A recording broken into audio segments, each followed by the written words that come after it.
Hey, it's Steve with Raybuck Auto Body Parts, and we are getting ready to do an engine swap in our 53 Chevy pickup. So for those of you familiar with this truck, when we built it, I had an old 283 that was sitting around. I was going to use it for a different project and it didn't get used. I didn't really know much about it. I know it came out of a square body, but I don't know if it was original to that truck. Actually, I didn't know at the time. Looking up some casting numbers, it looks like it might have been a 69 block. It looks like maybe, or sounded like someone maybe put a mild cam in it and really didn't do too much else to it. So it ran, it was fine. We freshened it up a little bit, put a new intake carb, some other stuff on it just to kind of dress it up, clean it up, but it ran fine. Well, last summer while we were riding around, it started making some crazy noises, losing power on the highway, and we think it's a lifter. So we thought, you know what, if we're going to pull this out and redo it, why not put something else in it? It's a 283, it doesn't have a whole lot of horsepower. It gets the truck around fine, but at this point, we're not going to put any more money into it. So what we have here is a brand new motor from Blueprint Engines. If you guys aren't familiar with Blueprint, check them out. They sell direct and through pretty much every major shop that's out there. They've been around for quite a while, like I said, and they put out a really, really nice product. One of the things that I like is they put everything together here in the US. They test, they dyno all of their engines, and then they have a 30,000, I think this one comes with a 30,000 mile warranty. Not that we're going to put that many miles on it, but it's like a 3-year, 30,000 mile warranty. You don't have to worry about it leaking, anything like that. So we had looked at maybe just building our own, but I talked to the guys from Blueprint out at SEMA, and they had actually told me about this new engine. This one is a BP3505CT. It was on their sheet, but they didn't really know much about it because it was a brand new motor that was just coming out. So we talked about it for a little bit. There happened to be a little bit of discount going on at SEMA, so I decided just to buy it and have it shipped here. So that was what we did. It did take a couple of months to come in, which again wasn't a big deal because we weren't in a rush. But now that I see the dyno on it, I'm really excited to get it into the truck. So we got this old 283, maybe put out, I'm guessing, I don't know, 170 horsepower or so. This one, the 3505 CT, it's a brand new block. So it's not a seasoned block, it's not reconditioned or anything like that. It is a new block, and it's got a lot of nice parts on it. And if you can see the spec sheet on it, the horsepower and the torque numbers look really nice. So I'm going to put my glasses on just so I can read them, so you know what it is. But the spec sheet that they gave us, or they talked to us about, originally said this should be around 390 horsepower and 410 foot-pounds of torque. It dynoed at 405 horsepower and 414 foot-pounds of torque. And if you look at the graph, it's pretty nice. So I'll take that. For most of what we're going to do on daily driving, we're not going to hit those numbers, but even in the lower range, we're going to be well above what this engine would have put out maxed out. So I think it's going to be a nice little engine to put in there just to mess around with. So what we have here is the motor. It comes in a crate just like this. Really, really nice how they have it packaged up, not just strapped to a pallet or flopping around. It is very secure. We also bought the flywheel and the balancer for it. They recommended that, so I thought, you know what, if we're doing it, we might as well just go ahead and get the whole thing. We didn't get it fully dressed because what we're going to do is we're going to take the essentially top half of this off. We're going to take the intake, the carb, distributor, everything off of this one, probably even the valve covers, and we're going to use all of that. We're going to use the alternator, water pump, we're going to use all of that, and we're going to just swap it over. So what we have here is, I think what they have listed as option 1, again, put my glasses on. This is the long block. So the long block by itself is supposed to be $4,489, so almost $4,500. If you get it carbureted, it's $4,989, so almost $5,000. Carbureted, drop-in ready, you're looking at about $5,400. So again, this was about $4,500, and we had a little bit of a discount at SEMA. So it was a considerable difference, and we already have all the parts here. So why not take these off, put them on here, and get it going. And I kind of wanted to keep the look of this. So one of the things we're going to do, or I'm going to do here, is I'm going to get this thing uncrated. I want to get it onto an engine stand, and I want to get it painted.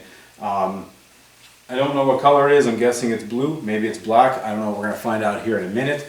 I would think blue from Blueprint. But I want to get it painted gray to match what was in here. And then we're going to get that ready to go. Once that's all painted, we'll take the carb off of here. Actually, we'll pull this motor out probably, take the carb off, put it onto this one, and then do a swap. So hopefully it's not going to take that long. We think we could probably get it done in a day once I get this thing prepped. And then we'll see how it works out. One of the things I'll talk about once we get to that point are the spark plugs. So for this setup, we have a set of shorty headers on here, or block hugger headers, and you need the shorty spark plugs. I can't believe it, but it seems like, I think it was only Holly has the shorty spark plug. So one of the nice things, another nice thing about Blueprint is they give you a whole spec sheet. Spark plugs, water pump, air cleaner, like everything, literally everything you could ever want in case you need to buy them separately. And they give you that whole sheet so you can reference that. Well, one of the spark plugs they had listed was this NGK V-Power. So I ordered it and I pulled one of the shorties that's in this motor and put it next to this, and it was almost identical in size to the distance sticking out from the head. So I think these ones are going to work. And the nice thing is, this might have just been a mess up. I got these off of Amazon. This 4-pack, each of these 4-packs was only like $5. Those shorty spark plugs I think were about $7 or $8 a piece. So it was looking at like $60 or $70 for a set of spark plugs, which is crazy. Again, these ones were like 10 bucks. So we're going to check these out, see if they have the clearance that we need for the headers, and hopefully they do. And if not, then we'll break down and buy the shorties. But anyway, I'm going to start unboxing this, or uncrating this, and then we'll show you what it looks like once we get it out of here, get it onto the stand, and then we'll start swapping some parts.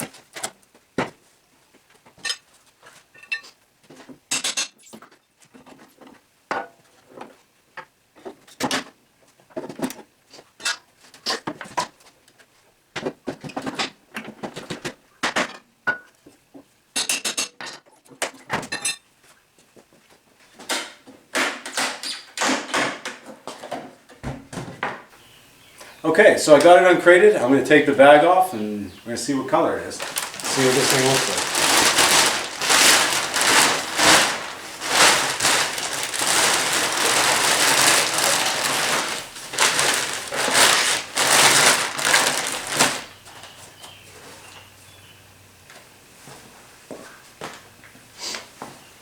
So here we go. Actually, not too bad. Black. It's kind of nice. I almost hate to do it, but again, like I said, I want to paint this gray to match the inside of the truck or what was in there. So this is going to be gray, and I think, unfortunately, I'm probably going to paint the heads gray as well so that it matches. At least it blends in a little bit more. This kind of would stick out a bit much, and I don't think it would look the style of the truck once it's in there. These valve covers I'm most likely going to take off, put the old Mickey Thompsons back on, and then who knows, maybe we'll use those for something else, or maybe they'll just go onto a test engine whenever we're doing some other work. But there you go. So that's it. I'm going to try to figure out how to get this thing lifted now so I can get it up in the air, get it onto the stand, and then get it painted. And once it's painted, then we'll get ready to set the pull the carb off of that one, and the intake off that one, put the intake on here, and we'll be ready to do swap. Okay, we're getting ready to start this. As you can see, Walt's over here getting ready to take the hood off. Actually, he and I are both taking the bolts out, so this is going to be the interesting part later. Out of this whole thing, I'm not that concerned about swapping the engine. I'm concerned about putting this hood back on and getting it to align. Hopefully this won't be that bad because we are just unbolting it from the hinges and from the springs. And hopefully it goes right back on, but we will see again once this is all done. So there's the motor right there. Changed plans a little bit. Decided to just leave the whole block black instead of painting it that Chevy gray that the other block was painted. I don't know if you can see it. You can barely see it there. That gray was not an original color for this year. It was a color for a later model Chevy truck, but I thought it kind of looked cool. But I kind of like the black that's on here, and I like the heads the way that they are, and you really don't see a whole lot of it once it's tucked down in there, so we're going to leave it alone. And I think it'll look nice with the those Mickey Thompson headers, since, or valve covers, since they are that black and like brushed look. So we're just going to leave it like that. So we're going to start taking this whole thing apart right now. We got our table laid out. We're going to start putting all the parts on it as we take it off of this motor. Like I said, we're getting the hood off just to get it out of the way, and then we'll do a time lapse and show you this whole thing, and hopefully by the end of this we have this one out and the other one in, and probably not started, but at least we'll have most of it put back together. So we'll see how this goes.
Okay, so we have everything disconnected from the old motor now. We just put the AC unit up here. There was enough room. We just laid it down, strapped it, or put a zip tie on it just so it didn't roll back in, because we didn't want to disconnect everything and have to recharge the system. Everything else is not too bad right now. We did have some issues with getting the driver's side header out because of the steering linkage, so we had to take that out, which was kind of a pain. But other than that, it wasn't too bad. We got the power steering pump that's down in there. We just kind of pushed it forward. We're hoping we could just kind of wiggle this thing out and see how it goes. We did drain some of the transmission fluid. We drained as much of the antifreeze out as we could. Originally had just drained it out of the radiator and then out of the hoses. We were trying to get one of the freeze plugs out, one on either one, but we couldn't get them out. They've been in there for probably 50 some years. So we ended up just punching a hole. You can probably see it dripping down there in one of the plugs, and drain that out. So we should be good. It shouldn't leak hopefully too much when we get it out of here. So our plan, you can see we got it on the gantry crane. It's snug right now. We just did a chain across the top of it because we thought we were going to take it out by the car, but we cannot get these studs out. Well, we didn't want to like mess it up too much, so we were trying to get them out and they just didn't want to come out, so we're leaving them. We're just going to do the old chain system. Walt is finishing disconnecting the transmission right now. We have a transmission jack underneath of it, so that's not going to go anywhere. Once that's done, we're going to get the two motor mounts out and then start wiggling this thing out, and we'll see how this goes. Seems like this gantry crane should work pretty well. This is a 1 ton and the hoist is a 1 ton. So I just was barely tugging it with my fingers, and it felt like the front of the truck was starting to lift up. So we lowered it down a little bit and just put enough pressure to let us get the bolts out of the transmission. But I think we're going to be good. So we'll find out here in a minute and see how this goes.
Okay, so we got the motor out using the gantry crane. You may have seen we had to actually lower the motor back down, and then we lifted the gantry crane up a little bit because we didn't think we were going to have enough clearance. So again, it's nice because this thing is adjustable. All we did was take it up one more notch, and we had plenty of room to get this out. But I'll tell you what, this hoist, even though it's manual and it takes a while to crank up and it's got a ton of grease or oil all over it, lifts this like it's no problem. The only thing I don't like is this chain is super long. I'm going to cut that and I think weld one of the links back together to shorten that up because it is way too long. That kept getting bound up on everything. But other than that, it came right out and it was easy to move on the casters. So for those of you who watched that other video about the crane when we built this, those casters work really well. This thing wheels like there's nothing even really on it. So we got it out. There it is, empty compartment. There's the new one. So we're going to start getting stuff swapped. We're going to get the motor mount swapped, get the intake and everything off that. We're actually going to set that down on this dolly or this cart just to get it out of here, and then we're going to start getting ready to put that one in. Okay, so the intake is off. You can see we're getting Walt's out there cleaning it up right now. We're getting ready to put it on the new one. Surprisingly, we didn't find any little shiny metal objects, nothing bent in here, so not really sure what's going on. Some other day Walt said maybe good idea, we'll flip this thing over, take the pan off, look underneath and see what's going on, but it doesn't really matter because that thing's going in. So we're going to get all of these parts swapped out. You can see here's all the stuff that we had that we took off. Walt's out there cleaning that up.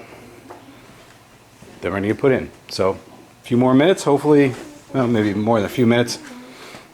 We get that intake on it, get the fuel pump on it, a couple other things, and then get that thing lifted up and put into the 53. Okay, so we changed plans a little bit. We thought it'd be easier just to put the balancer on right now, so we just cut a little notch out of the wood. We covered the motor up first so that it didn't get dust into it, sawdust, cut that out. Now we're going to get this put on, put a little anti-seize in here, on the inside of here, a little bit of motor oil on it. We have our installation tool, and we're going to get that on. And then once that's on, we are going to set the intake after that? Yeah. Yeah, then we'll set the intake. We're doing this so that we can see top dead center, make it a little bit easier with the intake off of it. So once the balancer's on and everything's set, we'll get the intake set. We'll get this thing lifted up, get the flywheel on it, and then we're going to put it in. Okay, so the balancer is on. Essentially what we did to get our depth was we put a flat edge across here, a ruler across here, and measured from the block out to it, and then we set this same thing across here to that same spot on the block. That gave us our depth. Then Walt just rotated this around. We watched all the lifters, and you could see, if you can see if I get my finger out of the way, number one, they're even across. What we did, we kept rotating it until we saw number 6 start to move, but number 1 didn't move. These two stayed in place. That means we're top dead center. We got our mark. If you can see that here, we should be set. So now we're going to get the intake on and maybe put it in the truck.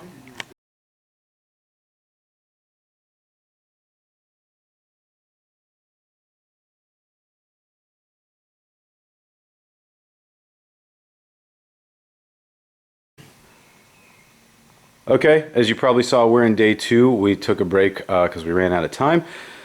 First day now, we got this one ready to go. New blueprint engine is up on the gantry crane.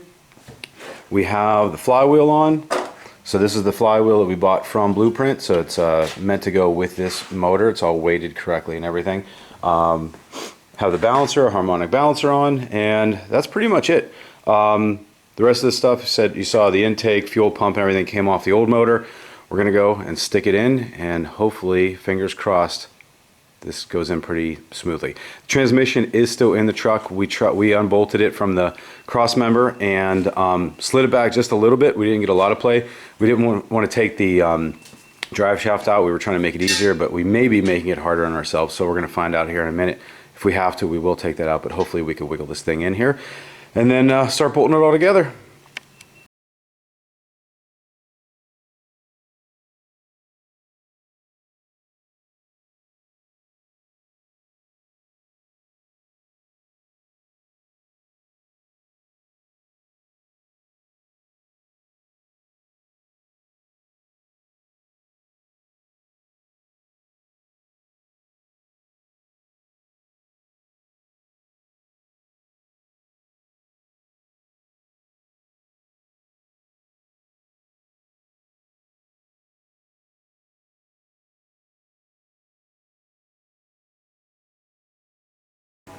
Okay, the motor is in. That took about as long as we had anticipated. It was a pain because the tranny didn't want to line up exactly right with it, so we ended up unbolting the transmission mount, jiggled everything back a little bit, and kept jiggling and jiggling and jiggling, and finally we got it to line up. So it's in there. We are getting ready to start putting everything on it now.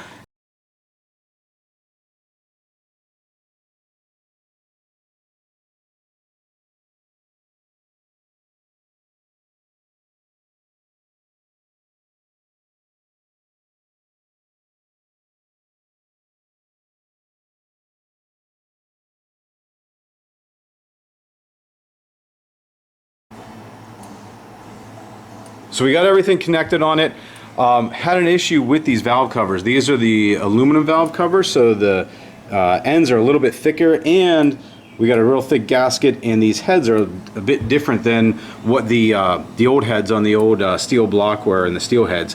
The bolts that we had in here were too short, so I bought studs. They were 1.5-inch studs. Those ended up not being long enough because these heads aren't threaded all the way to the top. There's maybe 1/8 of an inch or so where there's no thread, and then it starts.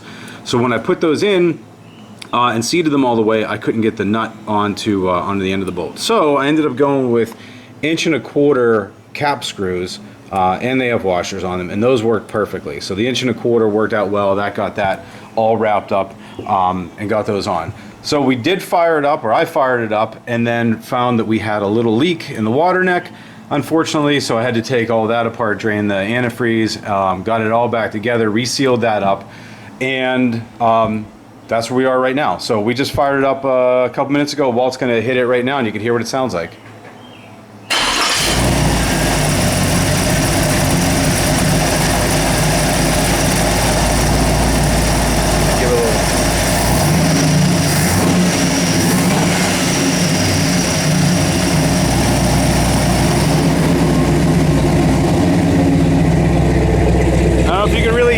But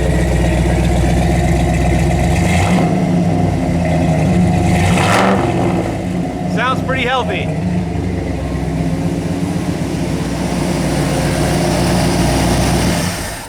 So yeah, it's hard to, I'm sure it's hard to tell in the video, but this thing sounds really healthy. Like when it idles, it doesn't sound a whole lot different than the original 283 that was in here, other than it feels a little smoother, probably because of the rollers in it. But yeah, when you get on it, it sounds a whole lot different. So we're super excited to get this thing out of here and get it on the road. We're gonna wrap up a couple things, get the hood on it, and then hopefully get it out of here in a few minutes, and we'll see what that looks like. Okay, we got the hood back on. It sort of lined up pretty much like it did before. We think there might be a little bit of a gap up here, but it might have been how it was, and we might be thinking it was tighter than it was. So we'll adjust that later. Either way, at least the hood went on. We spent a whole weekend the first time we built this just trying to get that hood and this whole front clip to line up. But it's back together. We double checked everything. It looks like we should be good to go. So we're gonna get this thing out on the road and see what it's like. Okay, so it's in. Been driving the truck a little bit because Blueprint wants you to put 500 miles on for the break-in, so I drove it to work. I'm not going to hammer on it because I'm still trying to break it in, but at least you'll hear it. I'll start it up here, you'll hear it, I'll get on the street, and then you can kind of get a feel for what it's like. It's definitely louder, a bit louder than what the old 283 was. It's got a similar rumble, a similar feel, maybe not as lumpy with the cam that was in it, but it definitely has more pep to it. So you get on it and you could feel even just giving it a little bit of gas, it really wants to go. And on the highway, there's a lot of highway between my house and the office. It just wants to keep going and going and going. It doesn't shift into overdrive until probably around 65. And then from there, it just wants to keep on going. So it's definitely a lot different. Can't wait to get the break-in period done, but at least, again, like I said, right now, you get a kind of feel for what it sounds like when I fire it up. And then when I pull out, you kind of hear what the exhaust sounds like. So I'll give it a fire right now.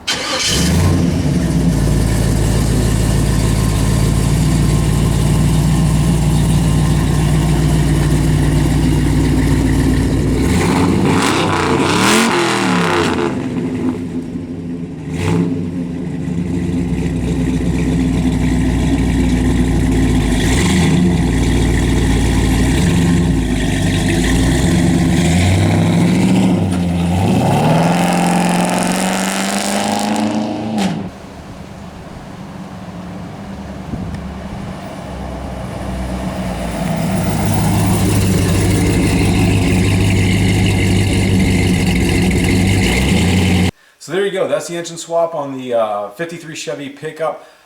If you guys have any questions about the swap, we did leave a lot out. We didn't want to bore you with all the details, so there was a lot of time lost. We just cut out of it. Feel free to comment below or contact us. We'd be happy to email or talk about the swap.